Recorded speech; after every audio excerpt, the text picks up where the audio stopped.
vignoble de Marsanais s'étend sur les villages de Couché, Marsanais-la-Côte et Chenôve, où il vient s'imbriquer dans l'agglomération dijonnaise. Il est limité à l'ouest par le plateau des Hautes-Côtes et à l'est par la route départementale. Sa largeur ne dépasse pas 2 km. Les vignes occupent le versant à une altitude variant de 255 à 390 mètres. Elles jouissent d'une excellente exposition générale de plein est à plein sud. Comme partout, tout au long de la côte de Nuits, ce versant est entaillé transversalement par des combes. Elles sont au nombre de 4 à Marsanais, si on compte la combe Lavaux, ici, qui est à la limite du hameau de Ficey. Elle joue un rôle important sur le plan de la viticulture, tant dans la nature des sols que dans les expositions et la climatologie, en particulier pour la circulation de l'air. À leur sortie, au contact de la plaine, se sont formés des cônes alluviaux constitués de matériaux déplacés pendant la période périglaciaire il y a environ 30 000 ans. Ce sont des cailloux, des sables, des limons et des argiles qui se sont déposés sur les parties basses de la côte.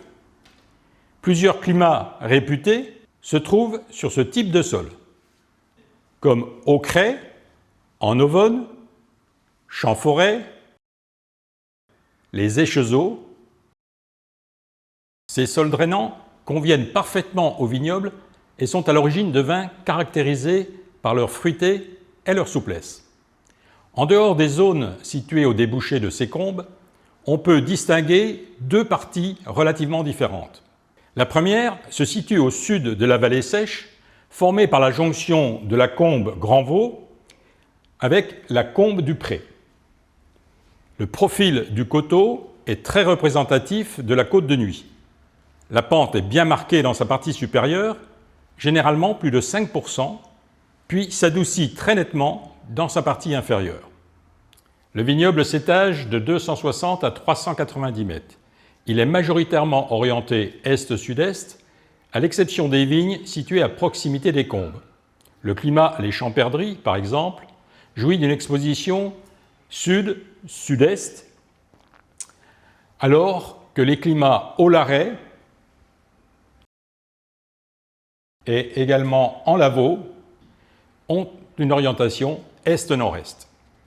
Le versant est constitué d'une série de calcaires et de marnes du Jurassique, dont le calcaire de Comblanchien, particulièrement compact, en forme l'ossature. Une intense fracturation parallèle au relief a découpé de longues lanières où affleurent des niveaux variés. Apparaissent ainsi les marnes de Bresse, exemple les Herbus, aux Platières, les calcaires à Antroc, les Grasses-Têtes dans leur partie supérieure, le Clos de Jeu, les marnes à Ostrea acuminata du Jurassique moyen, comme par exemple les Grandes Vignes ou encore au Champ Salomon,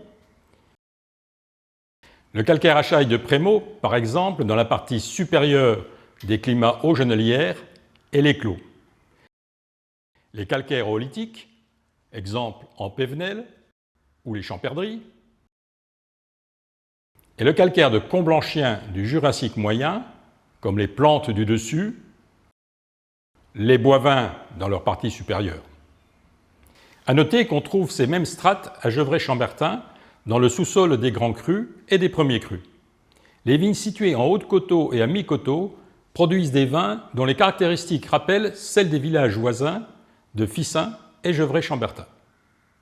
La deuxième partie se trouve plus au nord et s'étend jusqu'aux portes de Dijon. Cette zone a été moins fracturée que la précédente et son relief est moins accidenté. Le versant est dominé par le calcaire de Comblanchien. L'orientation du vignoble varie ici de plein sud, en la montagne, à plein est, comme le Clos du Roi ou le Chapitre. Son altitude passe de 260 à 320 mètres. Sa largeur est plus restreinte et dépasse rarement 500 mètres, l'agglomération dijonnaise venant jusqu'au pied du coteau. En haut du versant affleurent l'oolite blanche et le calcaire à Chaille de Prémaux, comme par exemple dans le dessus des Longerois ou en selon cours. Au pied du coteau, on retrouve les marnes de Bresse, dans le bas des Longerois, partie basse du chapitre, et en Valandon. Mais on trouve également une épaisse couche d'alluvions riche en cailloutis qui correspondent à l'ancienne vallée de l'Ouche, en particulier dans le bas des Longerois et sur le climat Champagne-Haute. Les vins provenant de cette zone sont plus légers, tendres et fruités. Un peu plus au nord, sur le versant, on trouve deux poches de graisse litée, une sur substrat marneux, clos du roi, l'autre sur calcaire olétique blanc, le chapitre. Ces poches sont constituées d'éboulis et de colluvions qui se sont formés pendant les phases froides et humides de la dernière période glaciaire, il y a environ 15 000 à 100 000 ans. Les vins rouges de cette zone sont charmeurs, avec d'élégantes notes florales et fruitées. Leurs tanins de grande qualité s'assouplissent remarquablement au bout de quelques années. Les vignes sur substrat marneux donnent des vins parfaitement structurés, alors que celles sur l'oléique blanche produisent des vins d'une grande finesse et d'une minéralité exemplaire. Avec une telle richesse des sols et des sous-sols, une situation géographique qui lui permet d'être bien abrité des vents d'ouest et des orientations favorables à une bonne maturité des raisins, tous les éléments naturels sont réunis pour produire de grands vins dans la zone d'appellation Marsanais. C'est ce que les viticulteurs nous prouvent depuis plusieurs années déjà.